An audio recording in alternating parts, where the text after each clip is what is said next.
नवर वाटले पण तसेच आहे.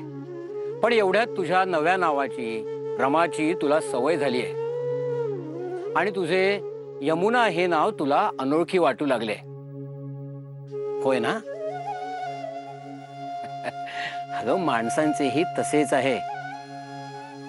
अण्णा साहेबांनी तूच काय सांगितले होते?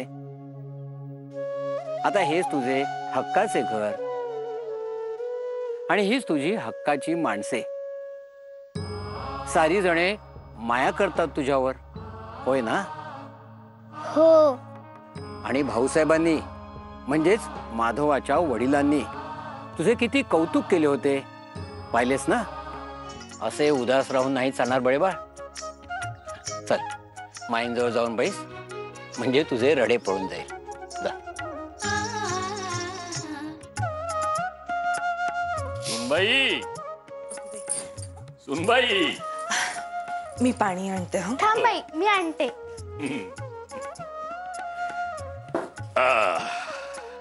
अण्णासाहेब परस्परच गेले म्हणायचे. हो, सामान भरलेच होते गाडीत. म्हणाले कल्पना दिली आहे तूस. मी म्हटले होते त्यास, लग्नात इतकी दगदग झाली आहे, जायची घाई न कराल तर उत्तम. आता नाही थांबणे व्हायचे त्यास. एवढा गंभीर माणूस पण मुलीच्या बाबतीत खूपच हळवा. कधी एकदा आपल्या गावी जातो आणि आपल्या माणसात पडतो असे झाले असेल त्यास. खरेच. पाणी. ए नानू, आम्हाला 2 मोदक दे ना. ताई काकू ओरडतीला, मग मला नका सांगू. ए नानू, देतो की नाही मोदक? रमेश, तुला आता पंक्तीत गुलटूप पाडावयाचे आहे ना, मग करायला घे बघू. काय चाललंय या दोघांचं? काय नाही माई. ये बस. नानू, तिला तुपाची बुदली आणि गुळ दे. हो. मी आलेच. अरे तुला मी सांगायचं विसरलो. आजीने तुला बोलवले. जा जा, मी देतो तुला तुपाची बुदली. जा जा जा. वहिनी, देतो हा तुला तूप. तोपर्यंत बस तो गुळ चिरडत.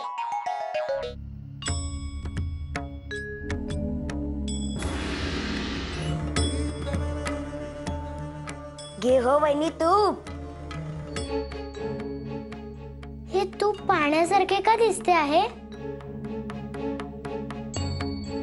गंध तर तुपासारखाच येतोय, पण ते तूप कडवलेले तूप आहे. बरे झाले सांगितलेस.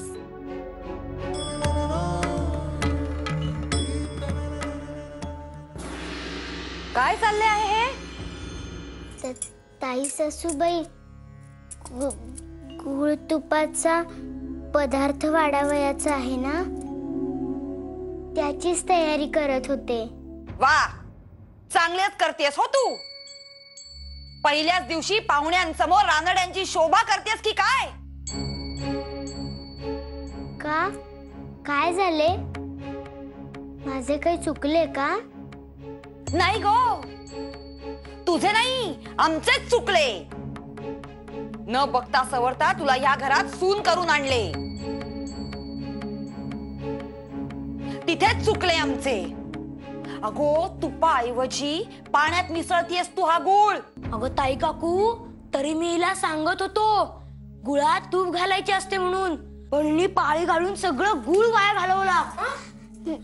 नाही. घोड नवरी होईस तोवर माहेरी काय चारा चरत होतीस का? चल जा. ताई काकू, या बाबानेच त्या बुदलीतलं तूप काढून त्यात पाणी ओतलंय, वहिनीला त्रास देण्यासाठी. काय? अरे, एवढा मोठा घोडा झालाय तरी मस्ती काही कमी होत नाहीये त्याची. उद्यापासून जर स्वयंपाक घरात पाऊल ठेवलं तर याद राख. चल जा आता, निघ.